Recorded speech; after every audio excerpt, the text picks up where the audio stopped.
The air in the deep woods of the Olympic Peninsula didn't circulate, it stagnated, thick with the scent of damp cedar and something faintly metallic. Caleb and Miller had been hiking for 6 hours. The forest here was ancient, a vertical labyrinth of moss-draped hemlock that swallowed light. At 4:20 p.m., Caleb had tripped over a protruding root and hissed, "Damn it, watch your step, the ground is soft here." 10 minutes later, as Caleb stopped to adjust his boot, the exact same sentence drifted from a cluster of ferns 30 yards to their left. "Damn it, watch your step, the ground is soft here." The voice was an absolute mirror.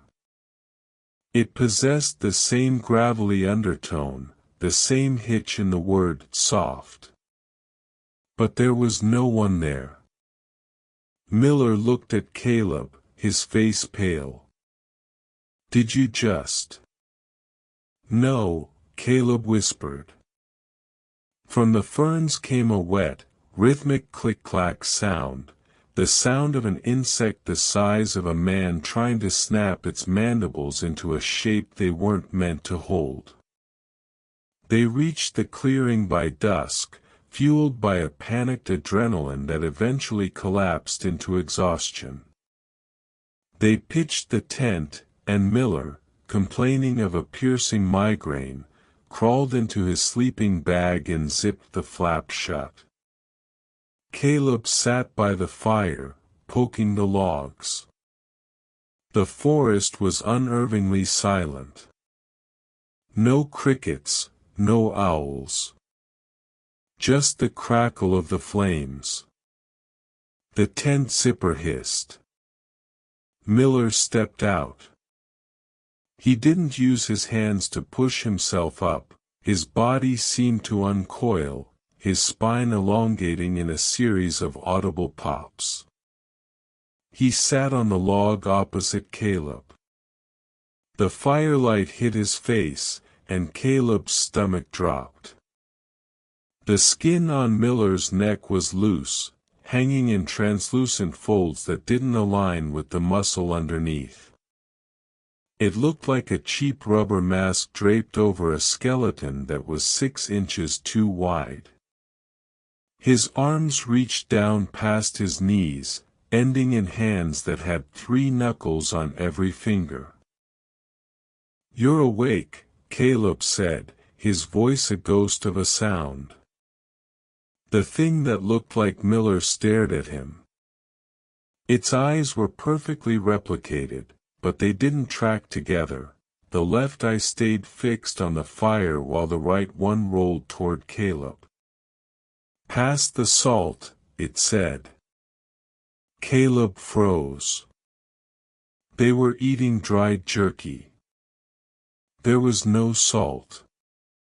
There had been no salt for 3 days.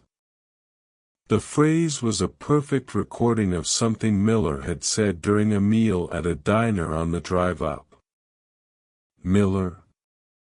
Caleb whispered. "Pass the salt," it repeated. The creature's jaw didn't hinge, it slid forward on a secondary bone track, its mouth widening into an impossible, rectangular void. Inside, there were no gums, just rows of flat, white molars embedded directly into the gray bone of the jaw. The creature began to lean forward. Its skin rippled. It was trying to mimic a human lean, but it didn't understand gravity. Its torso tilted at a 45-degree angle without its hips shifting, a feat of physics that made Caleb's head swim. I know," the creature said, switching suddenly to Caleb's voice. "My knees couldn't handle the incline today." The click-clack sound started again, vibrating deep within the creature's chest. It was the sound of its internal organs trying to find a rhythm that mimicked a heartbeat. "Caleb." The voice came from inside the tent. It was muffled, thick with sleep. "Caleb, shut up. I'm trying to sleep." "Who are you talking to?" The thing across the fire stopped moving. Its neck extended another 3 inches, the skin stretching so thin that Caleb could see the dark, non-human fluid pulsing in the veins beneath. It realized the error. It had 2 biological templates now. It turned its head toward the tent flap. The Miller face split open, not in a scream, but in a systematic rearrangement. The teeth shifted. The skin tightened. "Caleb, shut up," the thing said, using Miller's sleepy, annoyed voice with terrifying accuracy. It began to crawl toward the tent, its extra joints clicking in the silence, its limbs moving with the jagged, efficient grace of a predator that had finally finished its calibration. "Miller, don't come out." Caleb screamed, but the creature had already reached the zipper, its long, multi-jointed finger hooking into the metal tab. Second story. The first sign was the heat. Not the oppressive summer kind, but the distinct lack of it emanating from Michael. Liam watched his younger brother from across the breakfast table. Michael was buttering toast, his movements fluid, almost too perfect. But the morning sun, slanting through the kitchen window, hit Michael's brow, and where there should have been a faint sheen of sweat, there was nothing. His skin remained unnaturally dry, matte. And then Liam noticed the hairline, a strange, almost geometric pattern where the dark hair met the pale skin, as if it had been glued on in patches, rather than grown. Later that morning, Liam tripped over the rug in the hallway, sprawling awkwardly. Michael, who had been engrossed in his phone, looked up. "I'm so proud of you," he said, his voice a perfect echo of their mother's words from Liam's graduation ceremony, delivered with chilling serenity as Liam lay tangled on the floor. Michael didn't offer a hand. He just stared, an inscrutable, waiting expression on his face. The sound started after Michael moved into the guest bathroom. Liam heard it through the thin wall connecting their rooms. It wasn't the usual shower sounds. It began with a wet, heavy thump, followed by a series of sharp, resonant cracks, like knuckles being popped, but too many, too loud. Then came a sickening, rhythmic slap slap slap, as if someone were kneading clay, or smoothing out a large, damp sheet. It would go on for 20 minutes, sometimes longer, before the toilet flushed and Michael emerged, looking completely normal, if a little, refreshed. Liam started leaving his phone on record, hidden beneath a pile of towels, whenever Michael used the bathroom. The recordings were filled with those same disturbing sounds, overlaid with faint, almost imperceptible whispers. Not words, but guttural, shifting noises, the sounds of something rearranging itself, finding its form. One afternoon, Liam was doing laundry. He pulled a load of dark clothes from the dryer, and something translucent and thin fluttered out. It was a shedding. A single, papery layer of skin, about the size of a human torso, perfectly intact. It was a pale, almost iridescent membrane, with faint indentations where a belly button might have been, and even fainter wisps of hair follicle. It looked like a discarded human suit, hollowed out and left behind. He carefully folded it and hid it in a shoe box under his bed. Dinner was steak and potatoes. Their mother, oblivious, chatted happily about her day. Michael sat opposite Liam, cutting his steak with precise, almost surgical movements. Liam watched him, every muscle tense. "This is delicious, Mom," Michael said, his voice a flawless imitation of a compliment he'd heard Liam give last week. But he wasn't eating.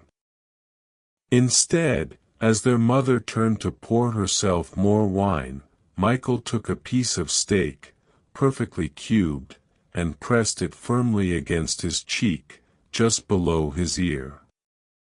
His skin, still unnaturally dry, seemed to absorb it, the fibers of the meat flattening and disappearing into the strange, matte surface.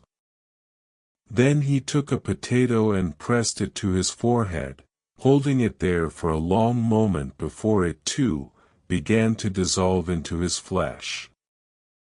A faint, almost imperceptible shimmer passed over his face. Liam watched, his fork suspended in midair. The creature wasn't consuming food, it was absorbing it, trying to understand the organic compounds, trying to incorporate them into its own failing mimicry. Michael turned his blank, perfect eyes to Liam, a strange, expectant smile stretching across his face. "I'm so proud of you," he said again, the words echoing in the silent dining room, hollow and terrifyingly out of place. He leaned forward, a strange, wet clicking sound starting in his throat. He had learned the phrases, perfected the voice, but he still didn't understand why humans said them. And as Liam stared into those vacant eyes, he knew, with chilling certainty, that he was trapped in his own home, sharing a meal with something that had worn his brother's skin, and was now trying to wear his memories. Third story. The fluorescent lights of the Meditech fabrication wing hummed at a frequency that made Arthur's teeth ache. It was 3 a.m. Across the sterilized assembly table, his supervisor, Henderson, was working. Henderson was holding a high-precision laser calibrator. Instead of gripping the handle, Henderson had pressed the glowing lens directly into the center of his palm. The skin of his hand was beginning to ripple and flow over the metal casing, trying to envelope the tool as if it were a biological graft. "Henderson, you're going to break the lens," Arthur said, his voice echoing in the vast, white-tiled hall. Henderson turned his head. The movement was too fast, lacking the weight of a human skull. "Attention, code blue in Sector 4, Henderson said. His voice didn't just sound like the PA system, it possessed the exact electronic tinniness and the faint background hum of the hospital speakers. He used the emergency alert as a casual greeting. "What?" "No, it's Arthur. We're finishing the shunt calibration." Henderson stared. His eyes were the right shade of brown, but they weren't wet. They were as dry as polished stones. "Attention, code blue in Sector 4, he repeated, the inflection identical to the first time. During the scheduled 20-minute cooling break, Arthur sat in the corner of the break room, nursing a lukewarm coffee. Henderson sat at the opposite table. He wasn't eating. He was sitting perfectly rigid, but his back was turned to Arthur. Under the thin fabric of Henderson's scrubs, his spine began to move. It wasn't a skeletal adjustment. It looked like a cluster of thick, muscular eels writhing beneath the skin, shifting from the neck down to the lumbar region. The vertebrae would bulge out, then slide sideways, searching for a configuration that didn't quite exist in human anatomy. A wet click-clack sound, the grinding of cartilage against something harder, filled the quiet room. "You okay, Hendo?" Arthur asked, his heart hammering against his ribs. Henderson didn't turn. "Past the salt," he whispered, using a voice Arthur recognized as the cafeteria lady's. He was cycling through his library of sounds, trying to find the one that fit the break room context. Arthur slipped away, claiming he needed to check the inventory in the sub-basement storage. He needed to be away from that thing. As he passed the pressurized chemical wash station, he saw a shadow through the frosted glass. Henderson was inside. He had unzipped the front of his scrubs. Because the creature had no sweat glands, the heat of the industrial lamps was cooking it from the inside. Arthur watched, paralyzed, as the skin along Henderson's chest simply split. It didn't tear or bleed, it opened along a clean, bloodless seam. Inside, there were no lungs or heart. There was only a dark, pulsing mass that resembled the flesh of an overripe, bruised plum. Steam drifted off the exposed interior. The creature made a soft, whistling sound, like a boiling kettle, as it vented its internal temperature into the sterilized air. Arthur ran. He reached the deep storage closets at the end of the hall, fumbling with his keycard. He had to find a weapon, or a phone that wasn't on the internal network. He threw open the door to closet 12B. He found Henderson. The real Henderson. The man was curled in a fetal position behind a stack of crates.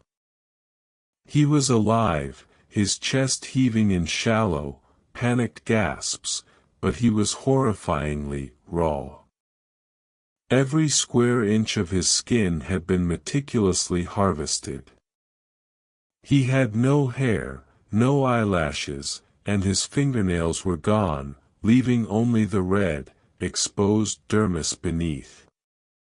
He looked like an anatomical model brought to agonizing life. A shadow fell over the doorway. The thing from the assembly line stood there. It was taller now, its limbs having stretched an extra 4 inches since the break room. As Arthur watched, small, jagged slivers of keratin began to erupt from the creature's fingertips, new fingernails, identical to the ones missing from the man on the floor. Patches of short, salt and pepper hair were bubbling up through its scalp in real time, like mushrooms breaking through soil. The creature looked at the raw, shivering man in the closet, then at Arthur. It raised its hand, the new fingernails still soft and translucent. "Attention, code blue in Sector 4, it said. Then, its jaw slid forward, and it tried to add a new sound to its collection, the sound of the real Henderson's whimpering. It practiced the sob once, twice, then perfected it. Fourth story.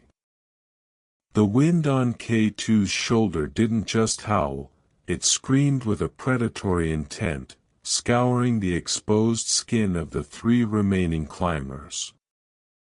Elias, the team lead, huddled against the ice wall, his breath coming in ragged, white plumes. Beside him, Sarah was shivering so violently her teeth rattled like dice. Then there was Greg. Greg sat 5 feet away, perched on a jagged shelf of ice.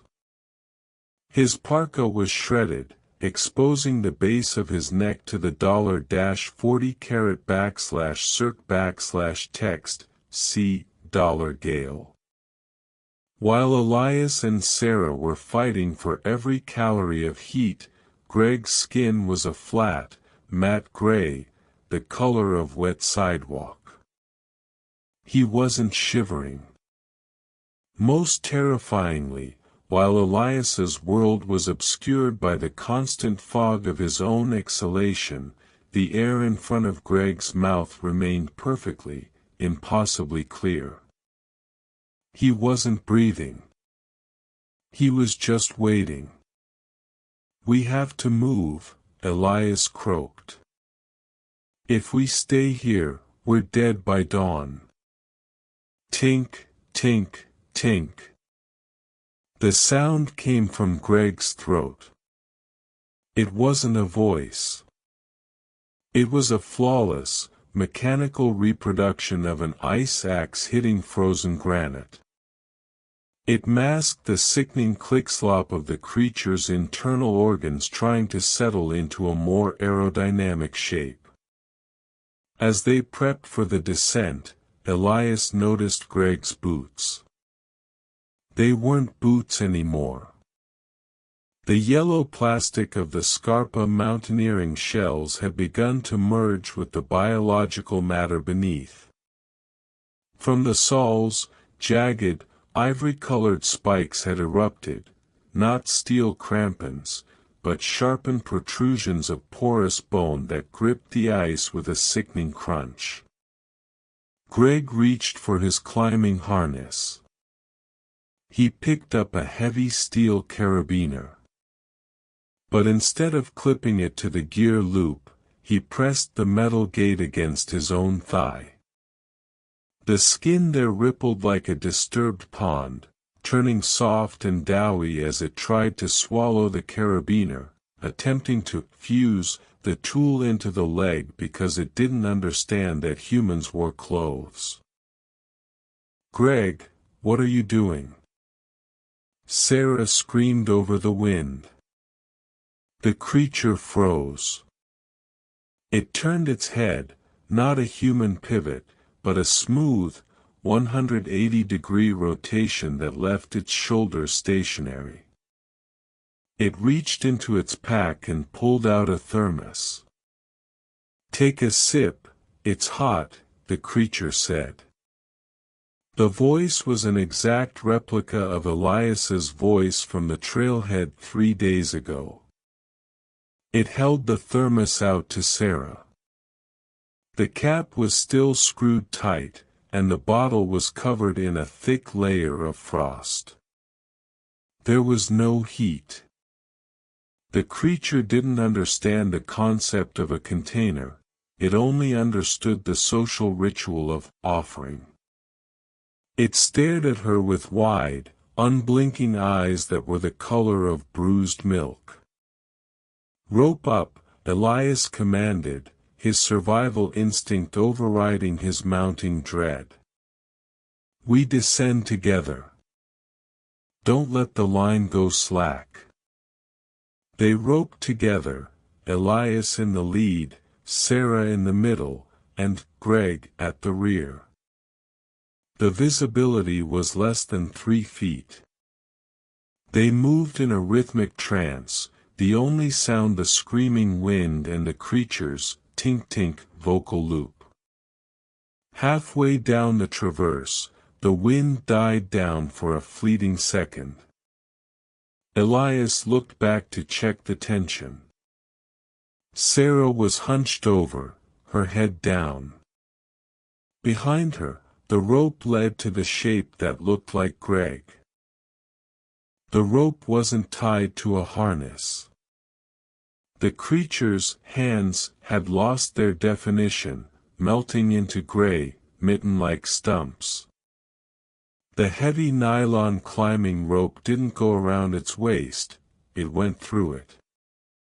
The creature had absorbed the rope into its midsection, the fibers disappearing into a puckered, bloodless slit in its stomach. It wasn't holding the line, it had become part of the rigging. As the creature walked, its legs didn't bend at the knee. A secondary joint had formed in the shin, snapping forward with every step like a folding chair. Elias. Sarah's voice was a whimper. She had seen it too. The creature stopped. It felt the tension in the rope change. It opened its mouth, not a jaw opening, but the entire lower half of its face sliding down the neck on a track of raw muscle. "Take a sip, it's hot," it whispered, using Sarah's mother's voice, a sound it must have harvested from her dreams or a whispered prayer. Then, the rope embedded in its stomach began to retract, pulling Sarah toward the rows of flat, grinding molars that were already erupting from its chest. Fifth story. The pressure at 600 feet was a physical weight, a constant reminder that only an inch of titanium stood between the crew of Station Cerberus and the crushing indifference of the Atlantic. In the galley, Reed felt the slow, fuzzy creep of nitrogen narcosis. Everything felt distant, except for the man sitting across from him.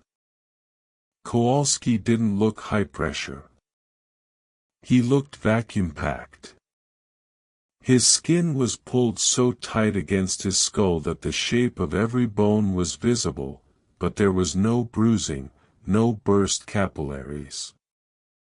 While the rest of the crew moved with the sluggishness of the deep, Kowalski was twitchy, his eyes moving with a predatory speed that suggested his brain wasn't affected by the gas mix at all. "You okay, Kojo?" Reed asked, his own voice sounding like it was coming through a thick layer of wool. Kowalski didn't answer. He picked up a plastic cup of water.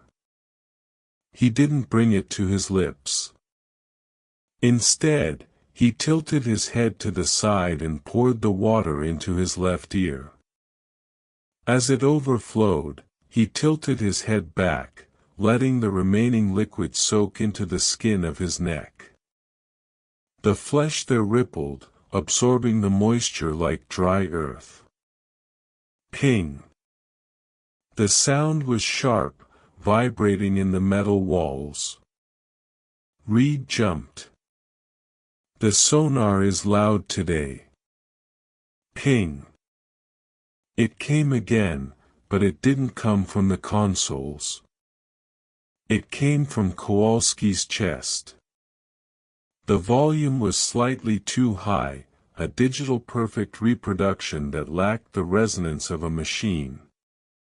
It was a cover sound, masking the wet, rhythmic clicking of his internal geometry trying to resist the external pressure. At 0200 hours, Reed woke to a sound like wet laundry being slapped against a bulkhead. He rolled out of his bunk and looked across the narrow corridor into the storage locker. The door was slightly ajar. Inside, Kowalski was fitting into a space meant for emergency rations. He had unspooled. His arms were detached from the shoulders, lying neatly beside his torso. His legs were folded in 4 places, the extra joints snapping with a sickening, dry sound. Reed saw the connectors, thick, oily black tendons that pulsed like leeches, stretching from the arm sockets to the detached limbs, trying to pull the unit back into a cohesive shape. Kowalski's head was turned toward the back of the locker. "Attention! Code Blue in Sector 4, it whispered, using a voice from a hospital drama Reed had watched 3 weeks ago on the surface. Reed backed away, his heart hammering against his ribs. He didn't scream. In the deep, screaming just wastes oxygen. The alarms began to blare at 0400. A hull breach in the airlock. Evacuate. Get to the sub, the captain's voice crackled over the PA.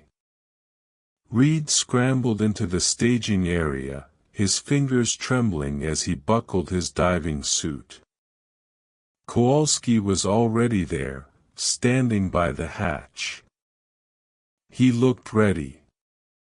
He was wearing his bright yellow suit, the heavy oxygen tank mounted on his back, the glass visor reflecting the red emergency lights. But something was wrong. There was no hiss of air. No clatter of metal. Reed reached out to grab Kowalski's arm to pull him toward the sub, and his hand met something warm, soft, and damp. It wasn't neoprene. It was skin. The yellow suit wasn't a suit.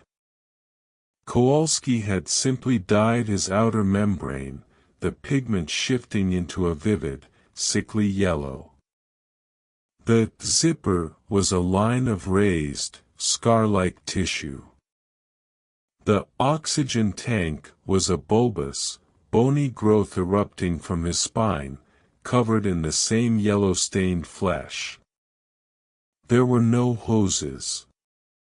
There was no air. "Kojo, your mask."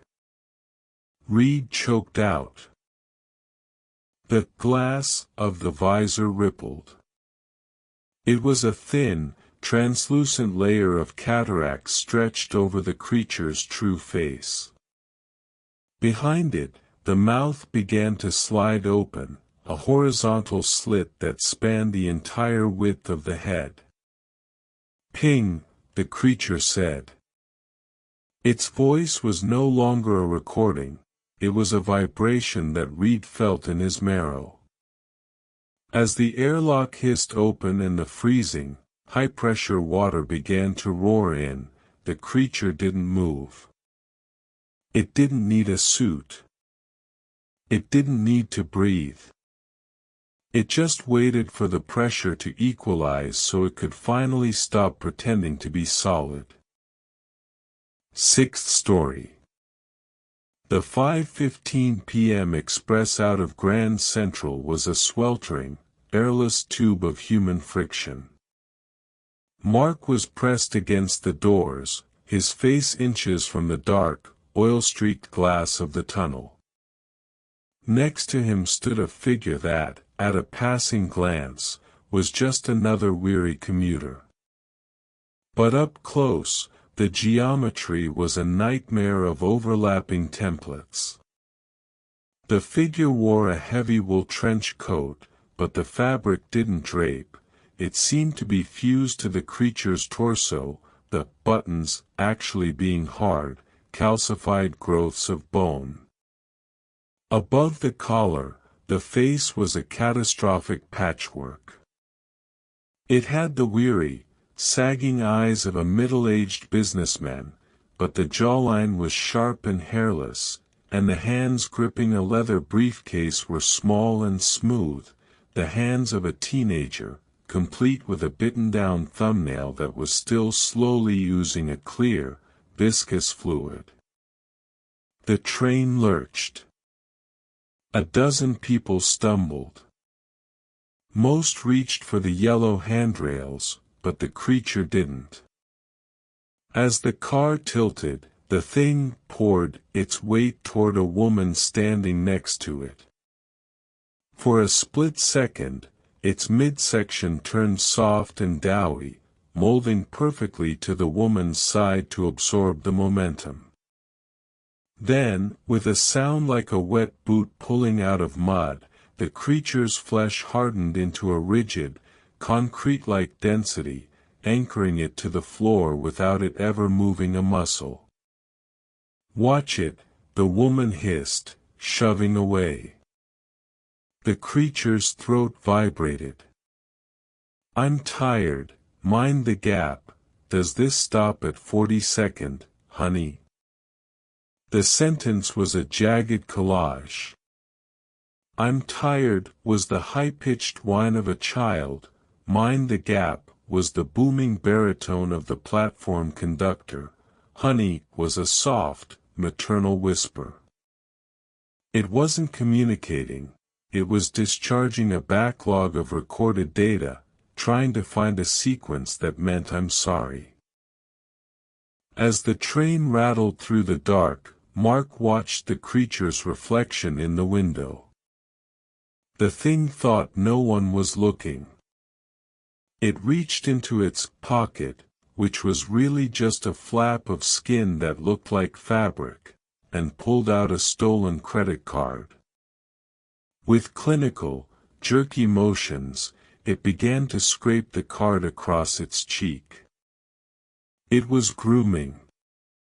It peeled away a thick, dead patch of skin that was the wrong shade of tan, discarded it on the floor, and revealed a pulsing, iridescent layer underneath. The new flesh was a raw, bruising purple that shimmered like gasoline on water. The creature didn't flinch, it simply smoothed the iridescent patch with its thumb until it began to turn a dull, human beige. Mark's stomach turned. He looked around the car. No one else noticed.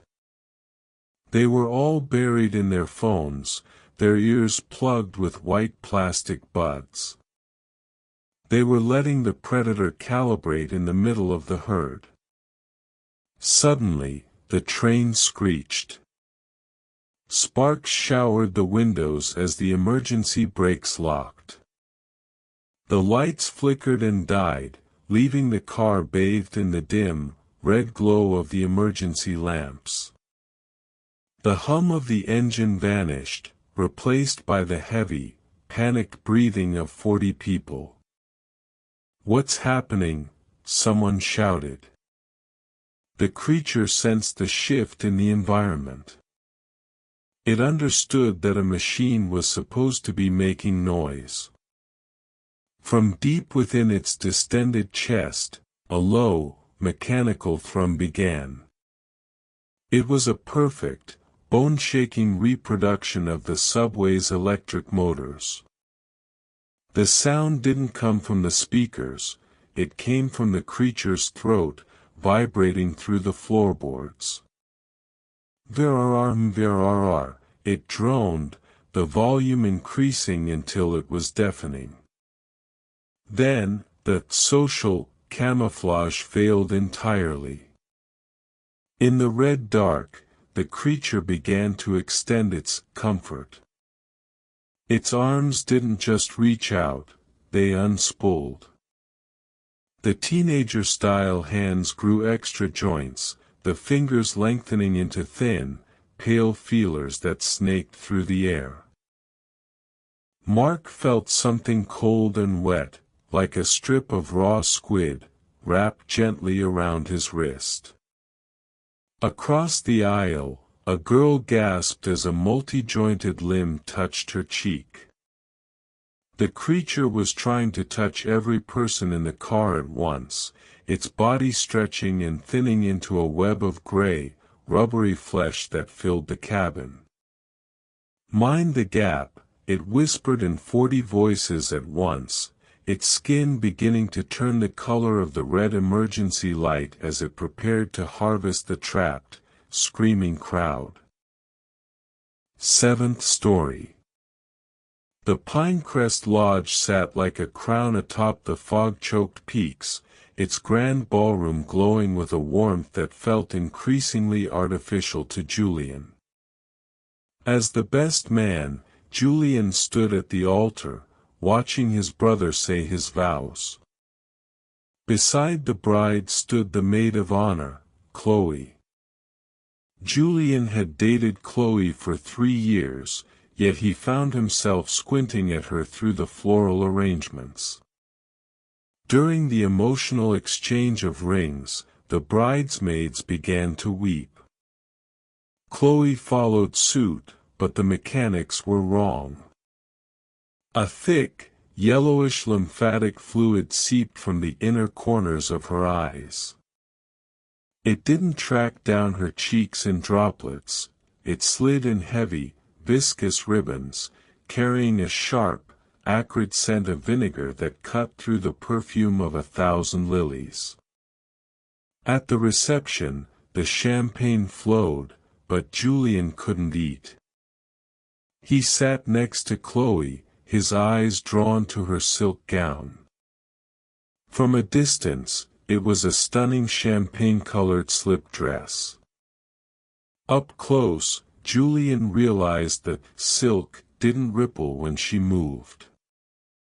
There were no seams, no hemlines. The fabric was a hardened, keratinized extension of her own skin, grown and pigmented to mimic the texture of fabric. Where the straps met her shoulders, there was no gap, the lace simply merged into her pale, dry flesh. When the DJ started the set, the bass thrummed through the floorboards. Inside Chloe's chest, something responded. It was a wet, rhythmic clack-slop, the sound of internal valves and shifting bone trying to synchronize with the drums. It was always a half-second behind the beat, a biological echo that made Julian's skin crawl. Then came the speeches. The creature stood up, clutching a crystal flute. It didn't drink the champagne, it merely held the glass against its palm, the skin puckering as if trying to taste the liquid through the pores. A toast, the creature said. Its voice was a perfect, crystalline recording of Chloe's laugh, but the words were a catastrophic loop of data it had harvested throughout the morning. Till death do us part, open bar. I've known her since 2nd grade, please check the seating chart. I'm so proud of you, more cake. The guests laughed nervously, assuming she was drunk. But the creature didn't smile back. Its mouth opened too wide, the corners of its lips stretching back toward its ears without the cheeks lifting. It stared at the bride with eyes that remained perfectly still, even as its neck elongated by a fraction of an inch to compensate for the height of the microphone. Julian couldn't take it anymore. He excused himself and slipped away to the bridal suite, hoping to find Chloe's migraine medication, anything to prove she was just sick. The room was dim. On the vanity, he found something that stopped his breath. It was Chloe's outfit for the rehearsal dinner, or so he thought. But as he touched it, the material felt cold and waxy. It was her skin, a complete, hollowed-out dermis from head to toe, folded with terrifying neatness. The hair was still attached to the scalp, and the fingernails were still in the gloves. It had been shed like a cicada's shell, leaving behind a perfectly dry, human-shaped husk. A sudden burst of muffled music from downstairs made the floor vibrate. Julian ran to the balcony overlooking the ballroom. Below, the maid of honor was on the dance floor. The crowd was doing the electric slide, a synchronized line dance. The creature was trying to follow, but its understanding of human joints was failing under the pressure of the complex movements. Its legs began to unspool, the knees snapping backward to provide more leverage. Its arms grew an extra elbow each, swinging with a heavy, centrifugal force that sent the guests scurrying back in confusion. It wasn't dancing anymore, it was unfolding, its silk dress skin splitting open at the back to vent the massive internal heat of its exertion. The creature turned toward the balcony, its face a melting mask of mismatched features. "Till death do us part," it boomed, the voice now a terrifying harmonic of everyone Julian had ever loved. 8th story. The halls of St. Jude's recovery wing smelled of floor wax and stale lilies. Nurse Sarah checked her clipboard, room 412, Mrs. Gable. Age 84, hip replacement recovery. When Sarah entered the room, the oxygen concentrator was humming. Hiss whoosh. Hiss whoosh. The sound was steady, clinical. Mrs. Gable sat upright in bed, her back unnaturally straight. "Time for your physical therapy, Martha," Sarah said with a practiced smile. She reached down to help the petite woman slide toward the edge of the mattress. Sarah braced her core, expecting the light, brittle weight of an 80-pound grandmother. Instead, when she pulled, Mrs. Gable didn't budge. It was like trying to lift a cast-iron engine block. The mattress didn't just dip. The metal frame of the hospital bed groaned and buckled under a concentrated mass that defied the woman's frail silhouette. Martha was a lead weight draped in a lace nightgown. "I'm tired," Martha said. The voice was thin and shaky, but it didn't come from her throat. The sound seemed to resonate from her entire chest cavity, a perfect playback of a recording from 3 hours ago. The biological loop. Sarah's eyes drifted to the 4-line. Martha's arm was pale, but the skin was matte, lacking any visible veins.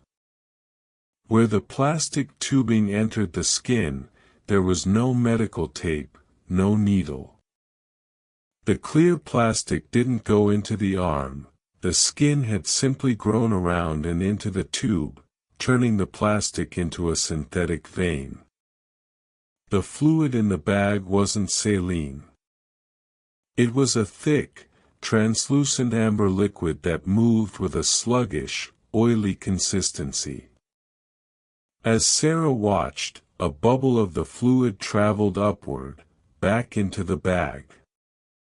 The creature wasn't being fed, it was filtering itself, cycling its own waste through a stolen medical prop.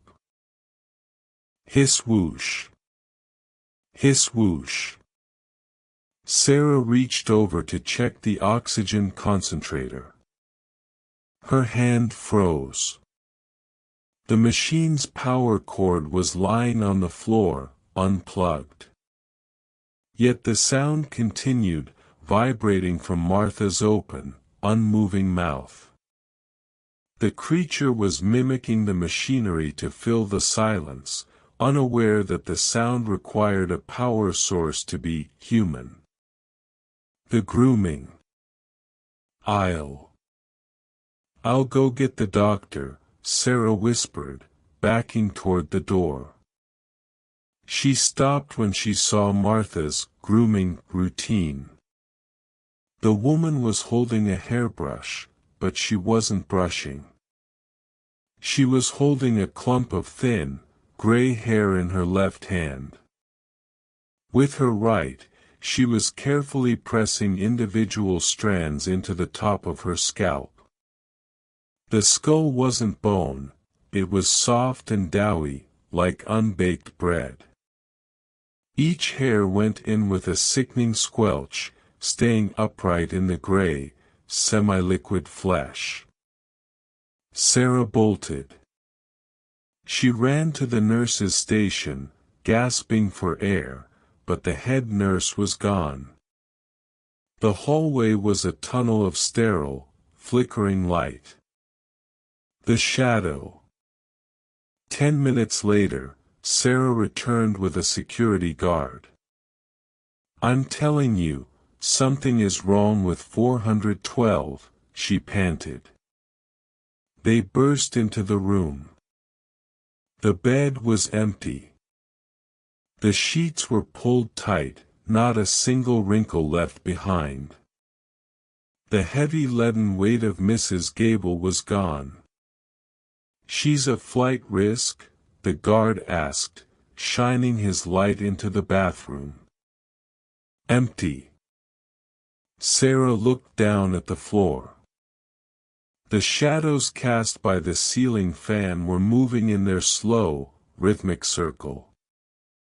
But there was one shadow that didn't move. It was long, thin, and jagged, stretched across the ceiling corner like a massive, black spindle. She looked up. Martha was pasted to the ceiling tiles.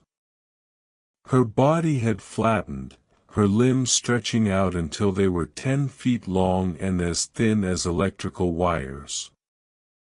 She had used her shifting mass to mimic the architectural lines of the room, her gray skin darkened to match the shadows of the fan blades. The creature's head hung upside down, its face a sagging mask of dough.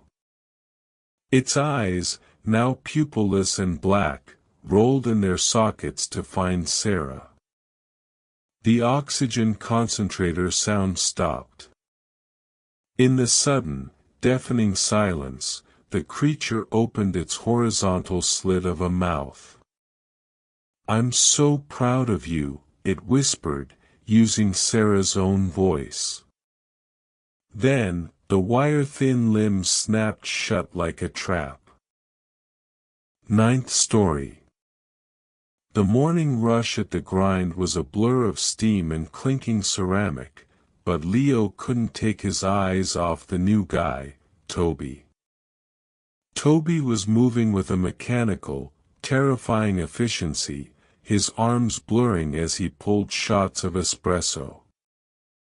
Despite the sweltering heat of the industrial boilers and the clouds of milk-scented steam, Toby's skin was bone-dry.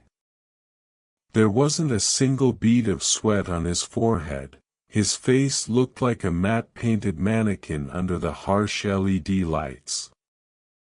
Leo leaned over the counter to grab his drink. From 6 inches away, he saw Toby's hands. They were the right shape, but the fingernails didn't have the translucent depth of real keratin. They were just flat, hardened patches of skin stained to a yellowish hue. There were no cuticles, no lunula moons, just a seamless transition from finger to nail that looked like it had been molded from wax. "Hey, Toby, I think you forgot the caramel in this," Leo said. Toby turned his head. The movement was a jagged, frame-by-frame rotation. "Have a great day," he chirped. The voice was a perfect, high-fidelity recording of Sarah's, the manager who hadn't shown up for her shift in 2 days. "No, I mean, the drink is wrong," Leo pressed. Do you want room for cream? Toby replied. The pitch was identical to the previous sentence. He wasn't speaking, he was selecting a file from a library of noises. The absorption. A customer behind Leo bumped the counter, and Toby fumbled a pitcher of boiling, frothed milk. The white liquid splashed directly over Toby's hand. Leo winced, expecting a scream or at least the red flare of a second-degree burn. Instead, the skin on Toby's hand simply opened. The pores widened into tiny, thirsty mouths that sucked the boiling milk inward. There was no redness, no blister. Within seconds, the hand began to swell, the fingers thickening and distending as they incorporated the liquid mass into the creature's own biology. As Toby reached for a new pitcher, a sharp, high-pitched hiss erupted from his throat, a perfect mimicry of the milk frother. It was timed exactly to the grinding of his shoulder joint, a desperate acoustic mask to cover the sound of shifting bone. The slurry. "I'm going to find Sarah," Leo muttered, more to himself than anyone. He slipped past the counter and pushed through the swinging doors into the back storage room. The air in the back was cold and smelled of vinegar and rotting fruit. On the prep table sat a dozen to-go cups. Leo peered into one. It wasn't coffee. It was filled with a thick, gray, biological slurry, a viscous mix of hair, semi-solid proteins, and dark, pulsing fluid. The creature hadn't been brewing beans, it had been trying to produce human-colored liquid from its own internal vents to fill the orders. The door behind him clicked shut. Toby was there. But he wasn't Toby anymore. Now that the public eye was gone, the creature stopped the exhausting effort of the performance. The smile on its face simply slid off, the muscles relaxing until the face was a flat, featureless mask of gray-beige meat. The eyes, previously focused on the customers, rolled back into the skull, leaving only two milky, unblinking spheres. Its torso elongated, the apron tearing as the ribs expanded to a non-human width. "Have a great day," the creature said. This time, the voice was a distorted mashup of every customer it had served that morning, 100 voices speaking a single syllable each. It stepped forward, its multi-jointed legs clicking against the concrete floor, its hands, still swollen with the stolen milk, reaching out to harvest a fresh template. 10th story. The fluorescent glare of Terminal 3 was a sterile, unforgiving white. David shuffled forward in the security line, his boarding pass damp with sweat. In front of him stood a man in a crisp charcoal suit, perfectly tailored, perfectly still. David looked up at the overhead security monitor, which displayed a real-time thermal overlay of the queue. The crowd was a sea of vibrant oranges and pulsating reds, a heat map of metabolic life. But the man in the charcoal suit was a hole in the world. On the screen, he was a solid, geometric void of deep, lightless blue. He emitted no heat, no infrared signature. He was as cold as the liquid nitrogen used in the facility's cooling systems. The traveler reached the biometric kiosk. Right index finger on the glass, the officer droned. The creature pressed its digit down. There was no friction, no ridge detail of a human print. Instead, the flesh of the finger began to lose its structural integrity. It turned into a viscous, gray liquid that surged toward the glass, attempting to bond with the scanner rather than be read by it. When the creature pulled its hand away, it left behind a thick smear of odorless, gelatinous jelly. The kiosk chimed a crimson error. The acoustic mask. A heavy thump-clack rhythm began to emanate from the creature's midsection. David realized it was mimicking the luggage conveyor belt, overlaid with a perfect, electronic beep of a metal detector. The sounds were a desperate acoustic scream, vibrating at a volume that hummed through the floor tiles, meant to drown out the wet, grinding sounds of its internal organs sliding into new configurations as it grew agitated. "Sir, I need you to step aside for a pat-down," a TSA agent said, snapping on blue nitrile gloves. The creature complied, its arms rising in a stiff, jerky arc. As the agent's hands moved across its torso, David saw the officer's expression shift from boredom to pure, visceral confusion. When the agent pressed against the creature's stomach, his hand didn't meet resistance. It sank 4 inches deep into the abdomen, the fabric of the suit dipping into a hollow, doughy cavity where a ribcage and organs should have been. The creature's head tilted. "I have nothing to declare," it said. The "I" was a child's chirp, "have nothing" was a deep, gravelly male baritone, "to declare" was the clipped, professional tone of a flight attendant. The transformation. "We need to go to the private screening room." "Now," the agent whispered, his face turning the color of ash. He signaled for his supervisor.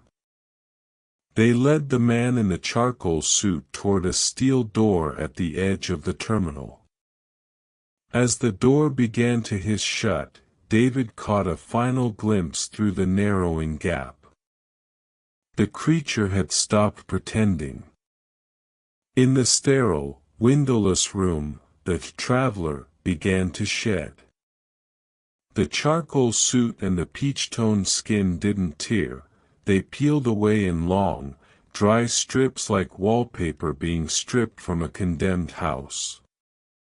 Underneath, there was no blood, no bone, only a shifting, iridescent mass of raw biological matter. As the strips of human disguise fell to the floor, the creature's surface began to harden and turn a dull, brushed chrome. It was no longer mimicking a person. It was mimicking the room itself, the metal walls, the cold rivets, the industrial silence. The heavy steel door clicked shut, leaving David standing in the bustling terminal, the rhythmic thump-clack of the creature's heart still vibrating in the soles of his shoes.